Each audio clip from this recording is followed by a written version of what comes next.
مرحبا. اليوم رح نحكي عن فرنسا ويلي عم بيصير بفرنسا، وليلي بيعتبرها امه الحنون ما يحضر الفيديو لان يمكن يزعل. السلام عليكم متابعينا القناة أينما كنتم في الوطن العربي وخارج الوطن. إذا كنت من أحد الدول العربية أو كنت من أحد متابعي قناة مساحة المغربية أو كنت مهتم بالقضية الجزائرية المغربية، ماذا يحدث من تغليط وتشويه؟ سأؤكد لكم اليوم في هذا الفيديو أحد صناع المحتوى المعروفين الذي نحترمه جميعا لمعلوماته أو لمواضيعه المفيدة والتعليمية، وخاصة بعدما نشر آخر فيديو له فيما يخص قضية نائل والمهاجرين الجزائريين في فرنسا. فهذا الفيديو فيه كمية تضليل وتغليط كبيرة جدا، وسأعطيكم ذلك بالدليل. تابعوا معنا هذا المقطع ولا تنسوا دعمنا بلايك والاشتراك في القناة. فلنبدأ. طبعا إذا كنت أنت الذي تشاهدون الآن شخص واعي مفكر فكرك حر، تستطيع أن تعرف ذلك بكل سهولة. فأنت طبعا لن تكون من القطيع الذي يشاهد ولا يعلم ما الذي يشاهده. ماشي سهلة تكون راجل، ماشي سهلة ياكي واعرة فيه تكمل، ياكي واعرة أنا فتحين ندمية بس على ربي ما نسمع بعربي، بس والديا كبروني راجل. قبل أن نبدأ الفيديو أريد فقط أن أؤكد هذه المعلومة بأن الواقع بين الشعب الجزائري والشعب المغربي في الغربة هم متضامنون جدا، عكس ما يقوم به الإعلام المغربي خاصة في تشويه جميع المعلومات وتغليط الثقافة الجزائرية والعقلية الجزائرية، مثل ما قامت به فرنسا في هذه الاحتجاجات، والتي ساندتها دولتين خانتا الجزائر بالطبع ليس بالجديد، وهي الإمارات والمغرب. أعربت دولة الإمارات العربية المتحدة عن تضامنها الكامل مع فرنسا، مؤكدة على ضرورة عودة التهدئة وخفض التصعيد واحترام قواعد ومبادئ القانون في فرنسا. وأكدت وزارة الخارجية في بيان لها ثقتها في قدرة فرنسا على تجاوز الأحداث الجارية، مشيرة إلى أن فرنسا تعد مثالا للدولة التي تراعي مصالح شعبها. بس لا، في كم حدا صاروا فرنساوية أكثر من الشعب الفرنسي، وراح تلاقوهم عم بيقولوا إنه الرئيس الفرنسي معه حق لما قرر يتصرف بقوة، بس قال رح حاسب بحزم يلي بيقوموا بأعمال نهب أو بهجم مؤسسات الدولة. يخص صانع المحتوى والمؤثر المعروف في الوطن العربي والذي نحبه جميعا لفيديوهاته المتميزة، لكن بعد هذا الفيديو الذي تهجم فيه على الجزائر بمعلومات مغلوطة للوطن العربي، فأظن أني سأعيد حساباتي في مشاهدة فيديوهاتك، خاصة التي تتعلق بدولتك أو بدول عربية أخرى، لأنك من قبل دائما تتهجم على طريقة تقديم قناة الجزيرة أو حفيظ دراجي أو خديجة بن جنة وغيرها، لكن الآن سأنتقدك أنت بنفس الطريقة التي كنت تنتقد بها الصحافة العربية أو الدول العربية. وطبعا تلك الحلقة تكون بطريقة مضحكة ومسلية لكي يتقبلها بعض المواطنين العرب المساكين. لذلك أول شيء يجب أن نعرف بأن قضية نائل مرزوقي هو طفل في عمره 17 سنة، يعني من المستحيل أن نبرر لقاتل قتل الطفل 17 سنة نعطيه مبررات بأن هذا الطفل يعمل بالمخدرات أو مجرم أو له سوابق وغيرها. حقيقة هو انتهاك صارخ للطفولة في العالم. ورسالة خاصة لأبنائنا وبناتنا وأمهاتنا وأخواتنا في المهجر، راكم شرفتوا البلاد، تآمروا عليكم ولاد الحركة، ولاد أوساريس، ولاد بيجار، ورموا خوتكم في لاسان في 11 ديسمبر 1960. اليوم حاولوا يديروا معاكم نفس الشيء، وراكم رجال واقفين ونساء واقفات، والجزائر ما تخلاش عليكم، وكل من مسكم أنا أتعهد شخصيا أنه يدفعها ويدفع ثمن غالي إن شاء الله. بعدما قاموا بالاستقلال في الجزائر وأخذوا الاستقلال، هناك علاقات تطورت بين الجزائر وفرنسا بحكم الاستعمار، بحكم العمل، بحكم أشياء كثيرة.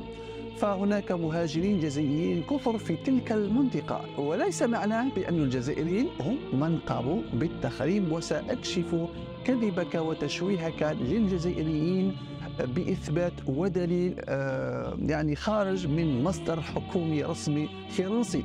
مثلا لا يعلم ما الذي يحصل، لم يشاهد تلك الحلقات، لا شاهدها ويفهمها. أما إذا كان يفهم ويغض الطرف فتلك مصيبة. معناه إذا كان فرنسا هي من أعلنت بأن الذي خرب وسرق ليسوا مهاجرين وليسوا من قاموا بالاحتجاجات بل هم فرنسيين، بالعكس الذين قاموا بالاحتجاجات أمنوا في قضية إرجاع الحق لأم نائل المرزوقي الأصل الجزائري. شاهدوا ماذا قال أولا قناة مساحة حول التخريب للجزائريين، والذي اتهم مباشرة الجزائريين هم من قاموا بالتخريب. أنا شخصيا ضد هذه الحالة من الهستيريا والجنون اللامعقول، سرقة ونهب وتدمير وإحراق. لماذا أنا ضدها؟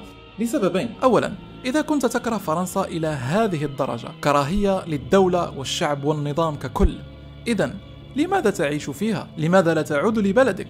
أم أن فرنسا أمنت لك حياة جيدة ومستقبل جيد؟ وإن كان العكس، لماذا يهاجر الآلاف عبر البحار كل سنة، يدفعون آلاف الدولارات للمهربين ويخاطرون بحياتهم في البحر لكي يصلوا لأوروبا؟ أي منطق هذا؟ البعض يقول فرنسا سرقتنا ولنا الحق في أن نسرق ونسترجع بعض مما سرقته ونهبته من أوطاننا.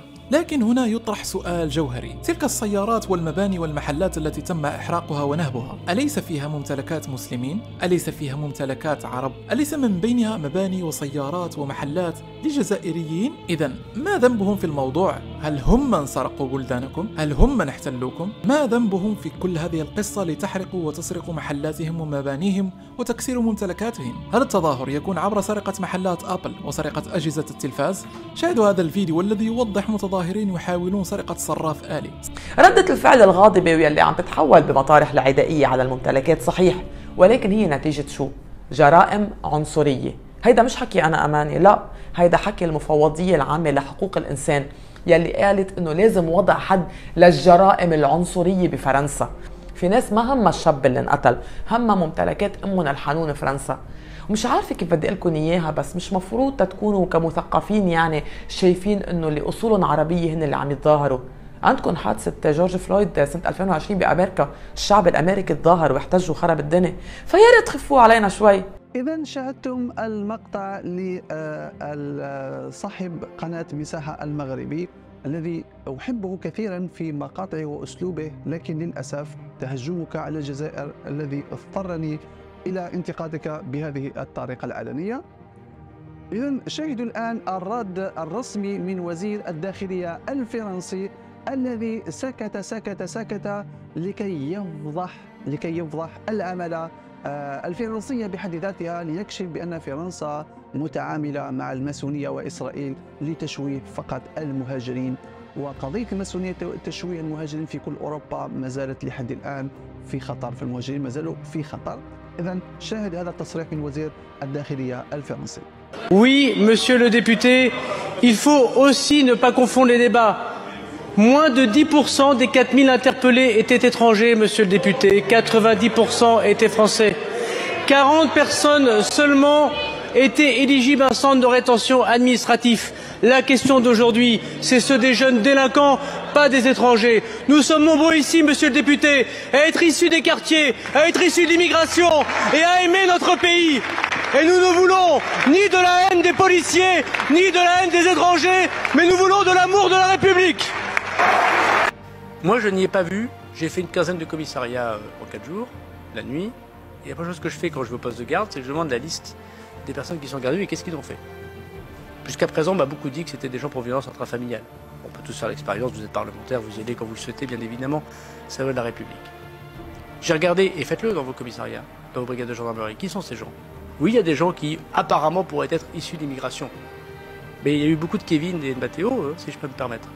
ولا تحتاج أن تقوم بعمل مثل هذه الأشياء التي نستطيع أن نقول بأنها طرق خسيسة في إيصال الأفكار. إذا سمعتم ماذا قاله هذا الوزير الداخلية الفرنسي، يعني المصدر الرسمي لفرنسا الدولة، ردا على بعض النواب الذين اتهموا مباشرة المهاجرين الجزائريين والمهاجرين بصفة عامة بأنهم من قاموا بالتخريب. أعتقد بأن الأمر لم يعد يقبل الصمت أو حتى أن يقبل التستر عليه، لأنه أصبح مفضوح. الذي أكد بأنه تم القبض على 4000 معتقل، 10% فقط من هؤلاء 4000 هم أجانب.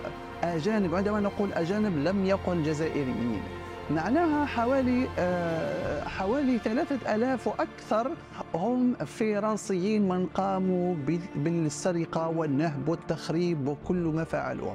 انا اليوم راني جايه نوصل لكم ميساج تاع الحراقه تاع لي سون بابي. هدرت في الفيديو اللي فاتت وقلت باللي لي زالجيريان وسورتو لي سون بابي ما عندهم حتى علاقه مع اعمال الشغب ومع السرقه اللي راهي صاريه هنا في فرنسا هذا اليومين. وفي هذيك الفيديو جاوني بزاف تاع لي كومونتير من عند ناس سون بابي اللي عايشين هنايا واللي اكدوا واش هضرت واللي قالوا صح، هما ما عندهم حتى علاقه مع واش راهو صاري. ودوك نخلي لكم في هذا الفيديو لي كومونتير نتاعهم، راهم كامل يقولوا لكم باللي رانا جايين هنا باش نخدموا ماشي باش نسرقوا. وكاين في بليزيور كومونتير اللي قالوا لي بلي ما راناش نخرجوا من الدار تالمون راهم خايفين الى يحكموهم لا بوليس لبرا، لاخاطرش لي كونترول راهم زادوا بزاف. لذلك يا أخ مساحة، ماذا تستطيع أن ترد على وزير داخلية من أعلن هذه الإحصائيات بأن السارق والناهب هم فرنسيين، وأكد أيضا بأن كلهم جاءوا من أحياء شعبية، وهو وزير داخلية أيضا خرج من أحياء شعبية ويعلم جيد ماذا قال. معناتها يؤكد العنصرية الموجودة في الشرطة والمتسبب في هذه الفوضى، ويقول نحن لسنا هنا لكي نسبب الكراهية للشرطة للشعب أو الشعب للشرطة، نحن هنا لنحب الجمهورية الفرنسية. Si les gens font ça, c'est parce qu'ils se disent une chose, ça ne sert à rien de parler puisqu'on n'est jamais écouté.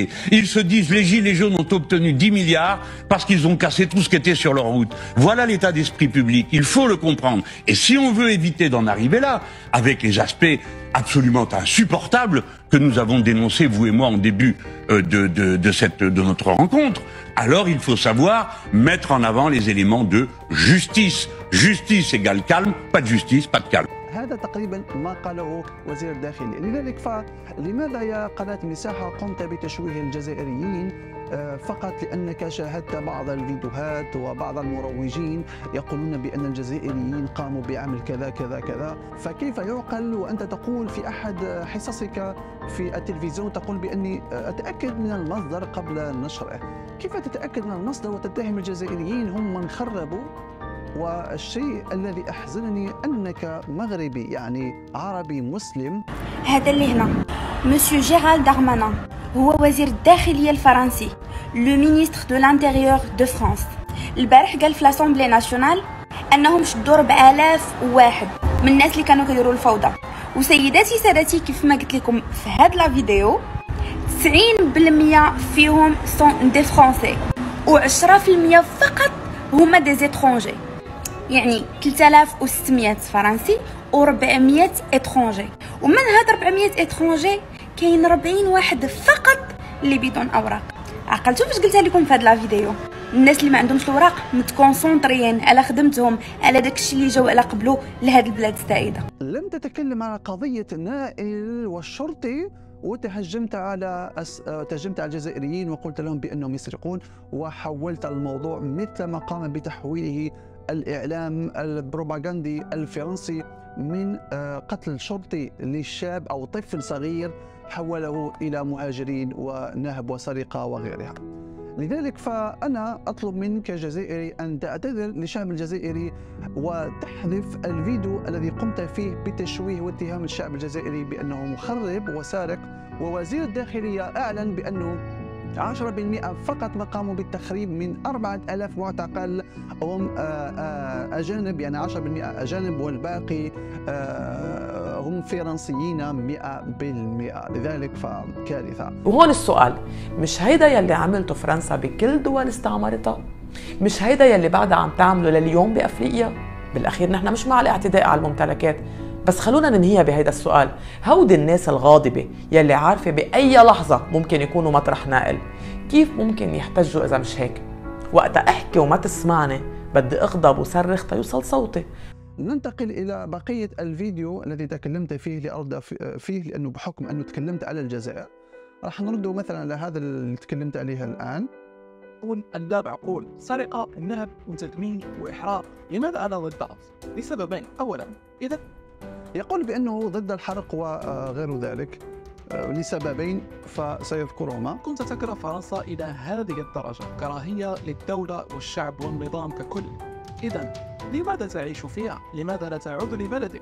أم أن فرنسا أمنت لك حياة جيدة ومستقبل جيد؟ وإن كان العكس، لماذا يهاجر الآلاف عبر البحار كل سنة، يدفعون آلاف الدولارات للمهربين ويخاطرون بحياتهم في البحر لكي يصلوا لأوروبا، مثل القارب الذي أغرقته اليونان قبل أسبوعين من الآن، والذي كان على متنه 700 مهاجر.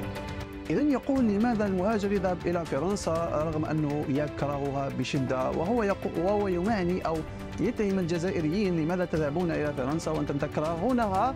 وهذا اعتراف منك أيضا ولكل الشعب المغربي بأن الجزائريين لديهم كره لفرنسا بحكم الاستعمار، بحكم أنها قتلت 1.5 مليون شهيد، وقتلت منذ 1830 أكثر من 5 ملايين، وهناك من يقول أكثر من 7 ملايين جزائري يعيش في شمال إفريقيا.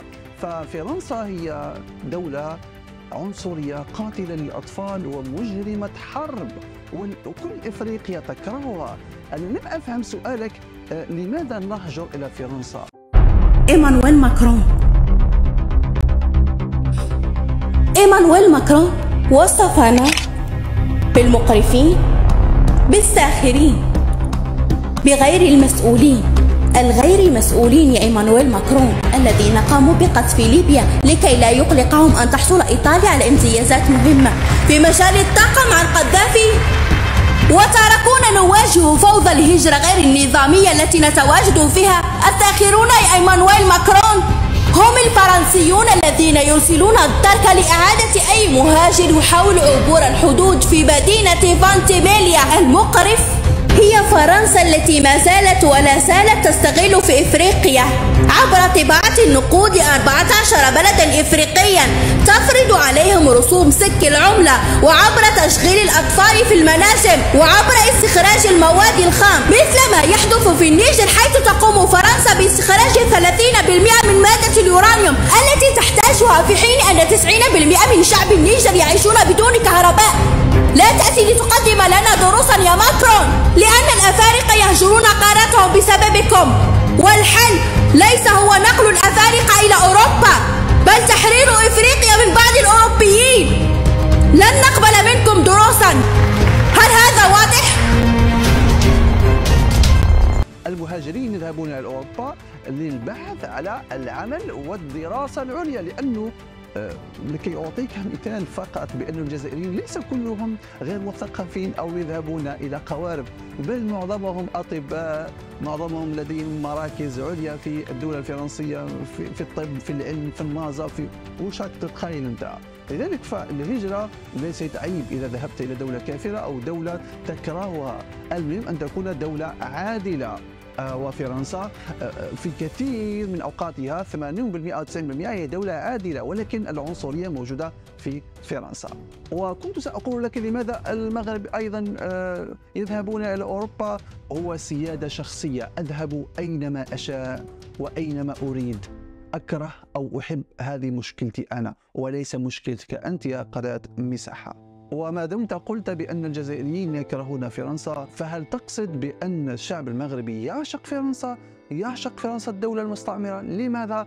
لأنها لم تقم بمجازر مثل ما قامت به في الجزائر، ولأن الاستقلال في المغرب قامت بتقديمه فرنسا وباعت وباعت وباعت وخانت. إذا كنتم أيها الفرنسيون قد نسيتم ما حدث، فإننا لا ننسى ما جرى على مدى 132 سنة من الجرح الغائر في نفس الجزائريين إلى يومنا هذا، والتي قتل فيها أكثر من 10 ملايين شهيد على طول هذا الزمن، وهناك أكثر من 18,000 جمجمة تحتفظون بها في متاحفكم.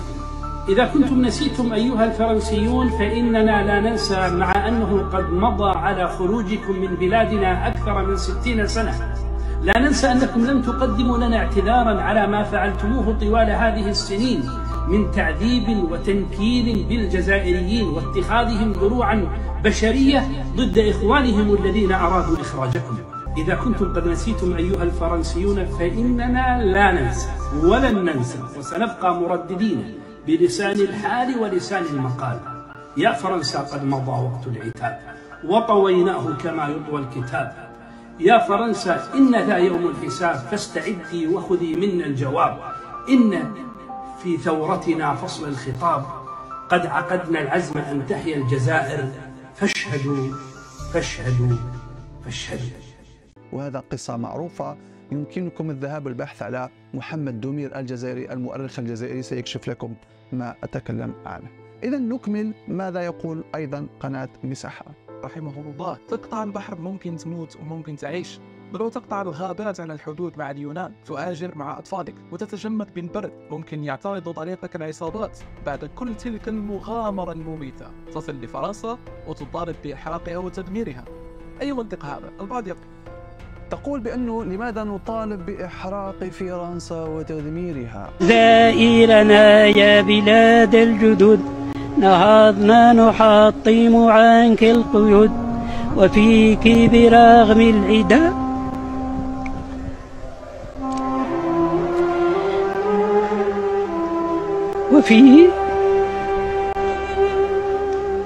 وفيك برغم العدا سنسد، ونعصف بالظلم والظالمين. سلاما سلاما جبال البلاد، أأنت القلاع لنا والعماد، وفيك عقدنا لواء الجهاد، ومنك زحفنا على الغاصبين. سأقوم بطرح عليك سؤال بطريقة أخرى. عندما يظهر المهدي المنتظر ويقوم العرب بتدمير أوروبا، هل يا ترى ستدمر أوروبا التي تقوم بإطعامك ويعني تقديم عمل وكل المزايا، أم ستقول للمهدي المنتظر توقف، هذه فرنسا، هذه أمنا، أم المغرب، لماذا نقوم بحرقها؟ هل تعلم أفضل من المهدي المنتظر وتعلم أفضل من المسلمين يوم تقوم الحرب بين أوروبا والعالم العربي والإسلامي؟ فما هو ردك؟ هل إذا كنت الآن تقول بأنه لماذا نقوم بتهديم فرنسا التي تعطينا وتعطينا، إذن المهدي المنتظر ليس لديه حق في تهديم أي دولة أخرى. تقول لي فرنسا لماذا نقوم بتهديمها؟ لماذا فرنسا قامت بتهديم مالي؟ لماذا قامت بتهديم دول كثيرة إفريقية تدخلت عسكريا؟ لماذا؟ سيدي ربي وش يصبرني، فرق ولدي راه مدمرني، على بالي يبكي متوحشني، استغفر الله. سيدي ربي لماذا فرنسا قامت بنهب وسرقة ثروات ذهب وكل المواد الأساسية الأرض من الدول الفقيرة الإفريقية لحد الساعة؟ الفرنسيين وناضوا الجزائر كيدافعوا عليه، وقال لك رونوا فرنسا كامله ترونات على قبل داك الدري. كيقول لك فرنسا كامله ناضت، المغرب حتى من المغرب تنقول لك الشعب كامل ناض، الشعب كامل ناض كيدافع على داك الولد. غاضني الحال والله، ما كرهتش كون شفت هادشي في بلادي. حنا والو اختي، حنا تموتي حتى واحد يساق لك الخبر اش كاين ولا ما كاين. الشعب عندنا شويه حق محساد، ولكن ماشي كلشي، كاينين المغاربه الاحرار، ولكن حنا ماشي شعب، حنا كل واحد كيدير افكارو بالعربيه. قالت لك بوليسي فرنسي ضرب واحد الدري في عمره 17 عام بالفردي قتلو. الجزائر كامله ناضت، فرنسا تقلبات ترونات تهراس الحريق الروينه. قالوا علاش تقتلوا لينا ولد بلادنا؟ الروينه ناضت، ويه هذا هو الاسلام، هادو هما المسلمين. هل تقصد بأن فرنسا هي ملائكة والجزائريين أصبحوا الآن شياطين وكافرين وأصبحوا الآن يخربون؟ وما فعلته فرنسا منذ قرون من تخريب وقتل وجرم، والجزائر وحدها 1.5 مليون فتخيل معي تونس ودول إفريقية ماذا قتلت وماذا فعلت فرنسا. فلنفترض جدلا بأن الشعب الجزائري هو من قام بتخريب فرنسا. هل لديك مصالح في فرنسا؟ هل لديك شركات في فرنسا؟ إذا كان الشعب الفرنسي بحد ذاته لم يخرج ويقول توقفوا على التخريب، توقفوا أيها الجزائريين على التخريب، ولم يفعلوا أي شيء، بلادهم، فمن أنت أيها المغربي لكي تدافع على أمك التي أصلا لم تقل لك دافع عليه؟ أهلها لم يخرجوا للدفاع عليها. أنت عربي مسلم، ما علاقتك بهذه المشكلة؟ لا تعيش في فرنسا ولا تعيش في الأحياء القديمة، فما هي مشكلتك أنت المغرب والإمارات؟ ما هي مشكلتكم؟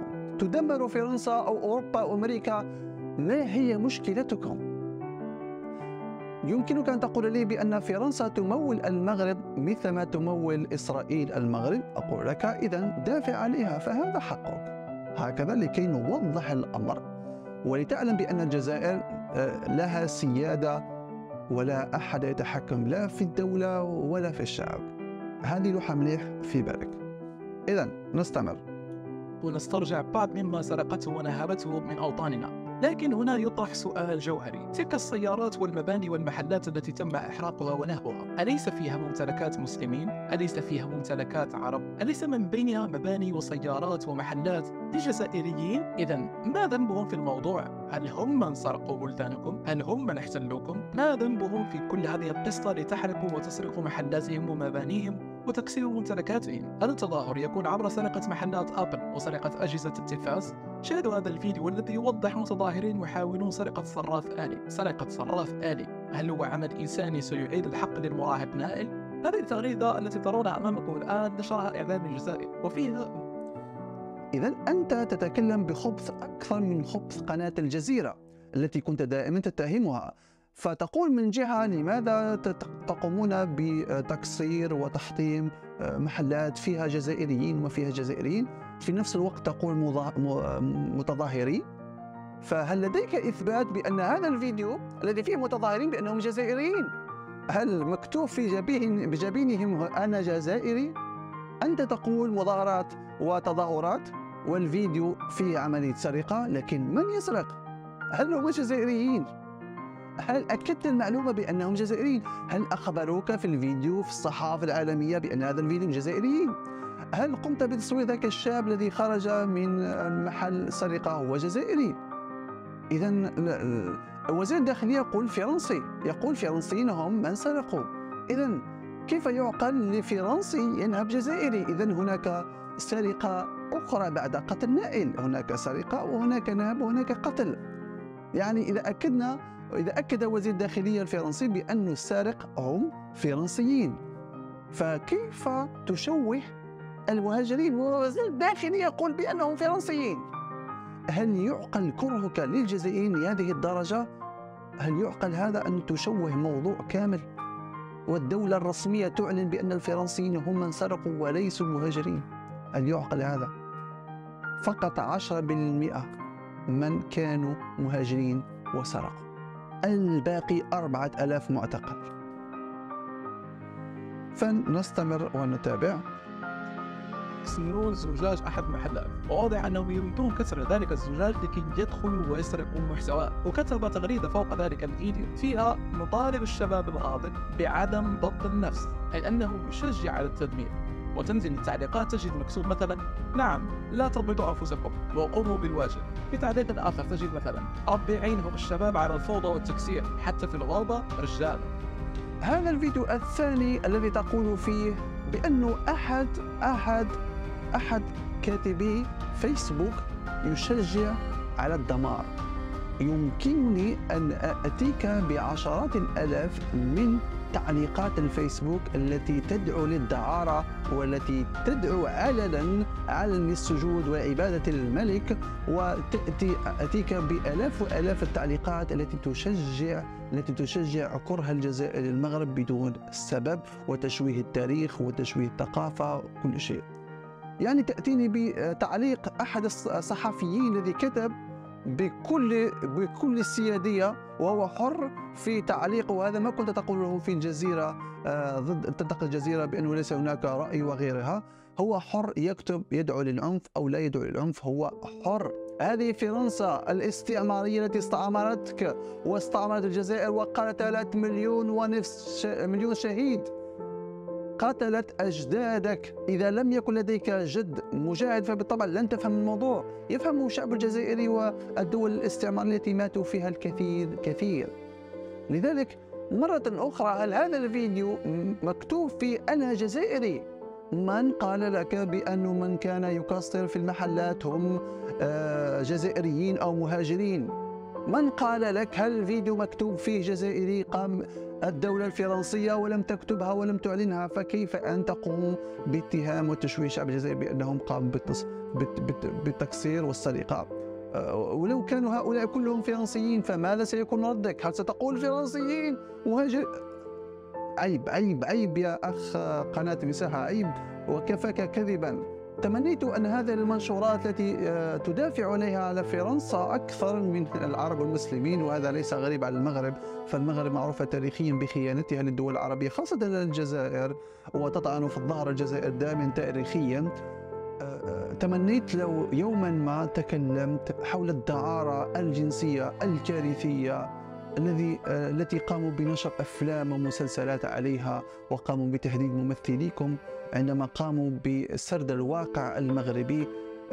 عندما نقول دعارة لا نتكلم عن الدعارة العادية، بل نقول بأن الخليج الإمارات قد اشترت المغرب يعني حرفيا، واشترت بنات ونساء المغرب حرفيا، وهذا موجود في حصص كثيرة وأشرطة بدون تدخل هذا الأمر. تمنيت أن يكون أحد منشوراتك يتكلم على عبادة الملك والسجود له سجود كلي، وهذا حرام في الدين أن تسجد لإنسان أو رئيس أو غير ذلك.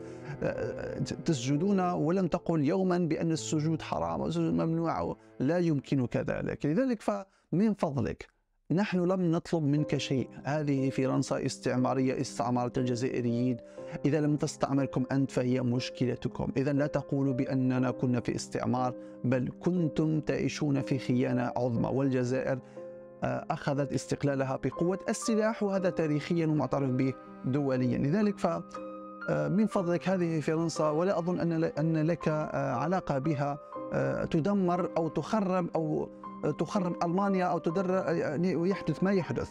أظن أنه لا علاقة لها كمواطن مغربي، بل أظن أنه يجب الدفاع على أخوك الجزائري في المهجر وفي الداخل. لا تكون مثل الإمارات التي تدعمها إسرائيل. حتى لو كان المغرب يدعم إسرائيل فنحن نعلم بأن الإسرائيليين والنظام الملكي فقط المخزن، لكن الشعب المغربي حر، لا يرضى بالصهيون في بلده، وهذا معروف، وحدثت مظاهرات كثيرة. السيارات التي تم تدميرها ربما هي تعود لمسلمين، ربما ذلك الأب مسلم، ربما ذلك الأب مصري أو سعودي أو مغربي، ثم يأتي مجرم يدعي بأنه متظاهر. نعم، المجرم المتظاهر هو نفسه المجرم المستعمر، وهو فرنسي وليس جزائري. المجرم الذي تتكلم عليه فتقول قل لها بأنه فرنسي، قل لها، ولا تقل بأنه جزائري، لأنك تتكلم بحقد وكره للشعب الجزائري فقط، يعني تشويه للموضوع رغم الأدلة الكافية. لهذا كفاكم أيها الشعب المغربي من اتباع الإعلام الضال. ظلموا نظركم بالجزائريين اللي تفهمون بالدرجة، أراهم فوتوا بكم وقت كبير في الإعلام. أفطنوا يا المغاربة، وروحوا شوفوا الواقع، ما تشوفوش المؤثرين، ما تشوفوش القنوات تاعكم، ما تشوفوش المسؤولين تاعكم، وروحوا وحدكم. ما قلنا لكمش تفرجوا الجزائريين وتفرجوا المغاربة، وروحوا وحدكم للميدان وتشوفوا التشويه والتضليل بين الشعب الجزائري والمغربي من معلومات مضلة، وحتعرفوا باللي كان سرقة كبيرة للتراث الجزائري، رغم أنه التراث الجزائري راه مثبت بالتاريخ وبالأدلة بالفيديوهات وغيرها، لكن رغم هذا يؤكدون لكم بأنه المغرب هو أم الدنيا، ومغرب هو تاريخه ممتد إلى وقت قبل آدم. أجمع بشوية منطق، كاين أمور منطقية تاريخية يمكنك البحث في التاريخ بدون عصبية بدون قلق. لأنه كلنا سنموت وسنحاسب، ولا معنى لأصلي وأصلك، بل نحن مسلمون. فعندما تجد الطعنة تأتيك من الإمارات والمغرب، فالجزائر ستحزن بالطبع، لأنه الطعنات دائما تأتي من الأقرب إليك، هي العرب أو الجيران، وهم المراركة. كنقولوا احنا المراركة ما عندها المجرمين الغدارين الخائنين، أما هناك المغربيين الأحرار، فبالطبع سيأتي يوم ستتحد الجزائر والمغرب بإذن الله. سلام. يا فرنسا قد مضى وقت العتاب وقوينا وكما يطوى الكتاب.